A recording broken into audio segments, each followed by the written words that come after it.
ओम शांति।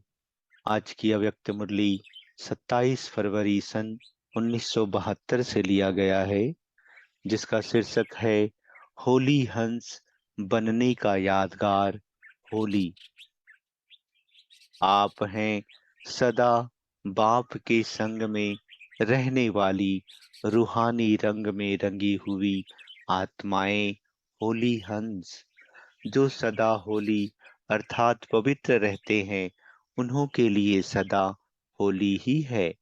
तो सदा बाप के स्नेह, सहयोग और सर्व शक्तियों के रंग में बाप समान रहने वाली आत्माएं सदा काल की होली मनाते हो व अल्पकाल की। सदा होली मनाने वाले सदा बाप के साथ मिलन मनाते रहते हैं। सदा अतीन्द्रिय सुख में व अविनाशी खुशी में झूमते और झूलते रहते हैं। ऐसी ही स्थिति में स्थित रहने वाले होली हंस हो। लोग अपने को उत्साह में लाने के लिए हर उत्सव का इंतजार करते हैं, क्योंकि उत्सव उनमें अल्पकाल का उत्साह लाता है। लेकिन आप श्रेष्ठ आत्माओं के लिए हर दिन तो क्या, हर सेकंड उत्सव अर्थात उत्साह दिलाने वाला है। अविनाशी अर्थात निरंतर उत्सव ही उत्सव है, क्योंकि आपके उत्साह में अंतर नहीं आता है तो निरंतर हो गया ना। तो होली मनाने के लिए आए हो व होली बनकर होलीएस्ट व स्वीटेस्ट बाप से मिलन मनाने आए हो व अपने सदा संग में रहने के रंग का रूहानी रूप दिखाने आए हो।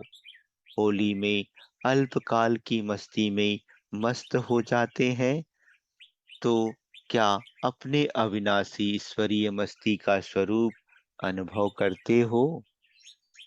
जैसे होली की मस्ती में मस्त होने के कारण अपने संबंध अर्थात बड़े छोटे के भान को भूल जाते हैं। आपस में एक समान समझकर मस्ती में खेलते हैं। मन के अंदर जो भी दुश्मनी के संस्कार एक दो के प्रति होते हैं, वह अल्पकाल के लिए सभी भूल जाते हैं, क्योंकि मंगल मिलन दिवस मनाते हैं। यह विनाशी रीति रस्म कहाँ से चली? यह रस्म चलाने के निमित्त कौन बने? आप ब्राह्मण। अब भी जब होली अर्थात पवित्रता की स्टेज पर ठहरते हो व बाप के संग के रंग में रंगे हुए होते हो, तो इस ईश्वरीय मस्ती में यह देह का भान व भिन्न भिन्न संबंध का भान, छोटे बड़े का भान विस्मृत हो एक ही आत्म स्वरूप का भान रहता है ना। तो आपके सदा काल की स्थिति का यादगार दुनिया के लोग मना रहे हैं। ऐसी खुमारी व खुशी रहती है कि हमारी ही प्रत्यक्ष स्थिति का प्रमाण स्वरूप यह यादगार देख रहे हैं। यादगार को देखते हुए अपनी कल्प पहले वाली की हुई एक्टिविटी याद आती है व वर्तमान समय प्रैक्टिकल में अपने किए हुए ईश्वरीय चरित्र का साक्षात्कार इन यादगार रूप दर्पण में करते रहते हो। अपने चरित्रों का यादगार देखते हो ना। अपनी स्थिति का वर्णन अन्य आत्माओं द्वारा गायन के रूप में सुनते हो ना। अपने चैतन्य रूहानी रूप का चरित्रों का यादगार भी देख रहे हो। यह सभी देखते हुए सुनते हुए क्या अनुभव करते हो? क्या यह समझते हो कि यह मैं ही तो हूँ? ऐसे अनुभव करते हो व यह समझते हो कि यह यादगार किन विशेष आत्माओं का है? जैसे साकार रूप में यह निश्चय हर कर्म में देखा कि अपने भविष्य यादगार को देखते हुए सदा यह खुमारी और खुशी थी कि यह मैं ही तो हूँ।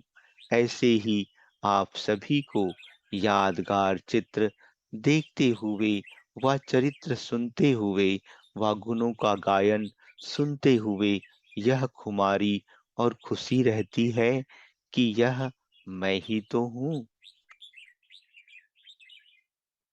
यह सदा स्मृति में रहना चाहिए कि अभी अभी हम प्रत्यक्ष रूप में पार्ट बजा रहे हैं और अभी अभी अपने पार्ट का यादगार भी देख रहे हैं।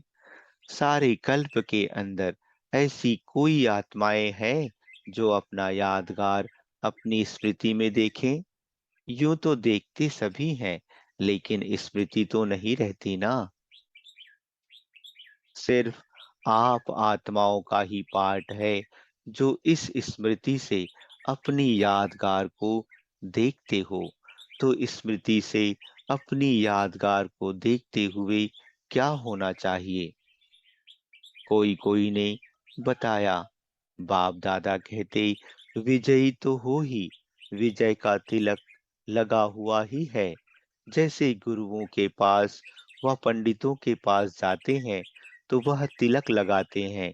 यहाँ भी आने से ही, बच्चे बनने से ही पहले पहले स्वस्मृति द्वारा सदा विजयी बनने का तिलक बाप दादा द्वारा लग ही जाता है। इसलिए पंडित भी तिलक लगा देते हैं। सभी रस्म ब्राह्मणों द्वारा ही अब चलती हैं। ब्राह्मणों का पिता रचयिता तो साथ है ही, बच्चे शब्द ही बाप को सिद्ध कर देता है। बलिहार जाने वाले की हार नहीं होती है। स्मृति समर्थी को लाती है और समर्थी में आने से ही कार्य सफल होते हैं। अथवा जो सुनाया, खुशी, मस्ती, नशा व निशाना सभी हो जाता है। यह सभी बातें गायब होने के कारण निर्बलता है, विस्मृति के कारण असमर्थी। तो स्मृति से समर्थी आने से सभी सिद्धि प्राप्त हो जाती है, अर्थात सभी कार्य सिद्ध हो जाते हैं।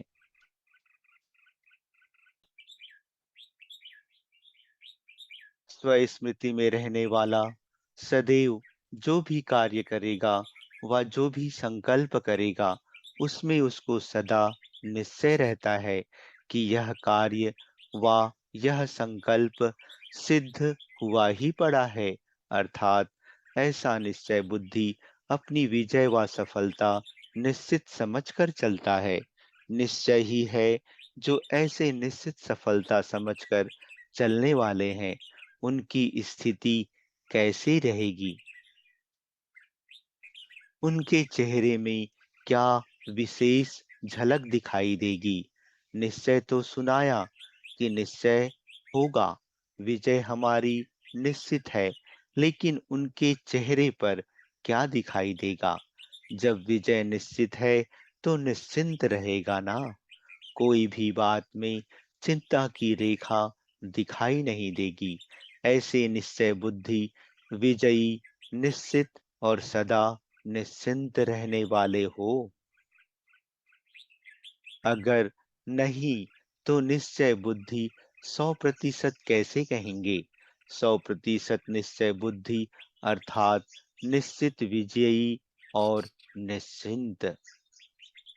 निश्चित विजयी और निश्चिंत। अब इससे अपने आप को देखो कि 100% सभी बातों में निश्चय बुद्धि है। सिर्फ बाप में निश्चय को भी निश्चय बुद्धि नहीं कहा जाता। बाप में निश्चय बुद्धि साथ साथ अपने आप में भी निश्चय बुद्धि होने चाहिए, और साथ साथ जो भी ड्रामा के हर सेकंड की एक्ट रिपीट हो रही है, उसमें भी 100% निश्चय बुद्धि चाहिए। इसको कहा जाता है निश्चय बुद्धि। जैसे बाप में 100% निश्चय बुद्धि होना, उसमें संशय की बात नहीं, सिर्फ एक में पास नहीं होना है।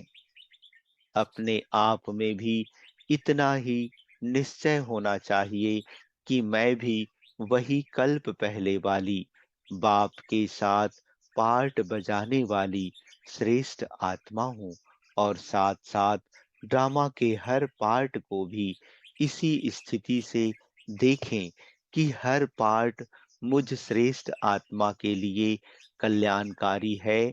जब यह तीनों प्रकार के निश्चय में सदा पास रहते हैं, ऐसे निश्चय बुद्धि ही मुक्ति और जीवन मुक्ति में बाप के पास रहते हैं। ऐसे निश्चय बुद्धि को कब क्वेश्चन नहीं उठता। क्यों, क्या की भाषा निश्चय बुद्धि की नहीं होती। क्यों के पीछे क्यों लगती है, तो क्यों में भक्त ठहरते ज्ञानी नहीं। आपके आगे तो क्यों लगनी है ना, क्यों में इंतजार करना होता है। इंतजार की घड़ियां अब समाप्त हुई। इंतजार की घड़ियां है भक्तों की, ज्ञान अर्थात प्राप्ति की घड़ियां, मिलन की घड़ियां। ऐसे निश्चय बुद्धि हो ना। ऐसे निश्चय बुद्धि आत्माओं की यादगार यहाँ ही दिखाई हुई है। अपनी यादगार देखी है, अचल घर देखा है, जो सदा सर्व संकल्पों सहित बाप दादा के ऊपर बलिहार है। उन्हों के आगे माया कब वार नहीं कर सकती। ऐसे माया के वार से बचे हुए रहते हैं। बच्चे बन गए तो बच गए, बच्चे नहीं तो माया से भी बच नहीं सकते। माया से बचने की युक्ति बहुत सहज है। बच्चे बन जाओ, गोदी में बैठ जाओ तो बच जाएंगे। पहले बचने की युक्ति बताते हैं, फिर भेजते हैं। बहादुर बनाने के लिए ही भेजते हैं, हार खाने के लिए नहीं। खेल खेलने के लिए। जब अलौकिक जीवन में हो, अलौकिक कर्म करने वाले हो, तो इस अलौकिक जीवन में सभी खिलौने अलौकिक हैं। जो सिर्फ इस अलौकिक युग में ही अनुभव करते हो। यह तो खिलौने हैं जिससे खेलना है, न कि हारना है। तंदुरुस्ती व शारीरिक शक्ति के लिए भी खेल कराया जाता है ना। अलौकिक युग में अलौकिक बाप द्वारा यह अलौकिक खेल है। ऐसे समझकर खेलो तो फिर डरेंगे, घबराएंगे नहीं, परेशान नहीं होंगे, हार नहीं खाएंगे। सदा इसी शान में रहो। तो यह है अलौकिक खिलौने खेलने के लिए। इस ईश्वरीय शान में रहने से सहज ही देह का भान खत्म हो जाएगा। ईश्वरीय शान से नीचे उतरते हो, तब देह अभिमान में आते हो। तो सदा काल के संग से संग का रंग लगाओ। हर सेकंड बाप से मिलन मनाते, हर रोज अमृत वेले से मस्तक पर विजय का तिलक जो लगा हुआ है, उसको देखो। अपने चार्ट रूपी दर्पण में जैसे अमृत वेले उठकर शरीर का श्रृंगार करते हो ना, वैसे पहले बाप द्वारा मिली हुई सर्व शक्तियों से आत्मा का श्रृंगार करो। जो श्रृंगार किए हुए होंगे, वह सहारी मूर्त भी होंगे। सारे विश्व में सर्वश्रेष्ठ आत्माएं हो ना। श्रेष्ठ आत्माओं का श्रृंगार भी श्रेष्ठ होता है। आपके जड़ चित्र भी सदा श्रृंगारे हुए रहते हैं। शक्तियों व देवियों के चित्र में श्रृंगार मूर्त और सहारी मूर्त दोनों है। तो रोज अमृत वेले साक्षी बन आत्मा का श्रृंगार करो। करने वाले भी आप हो, करना भी अपने आप को ही है। फिर कोई भी प्रकार की परिस्थितियों में डगमग नहीं होंगे, अडोल रहेंगे। ऐसे को होली हंस कहा जाता है। लोग होली मनाते हैं, लेकिन आप स्वयं होली हंस हो। अच्छा, ऐसे होली हंसों को होलीएस्ट बाप दादा का याद, प्यार और नमस्ते।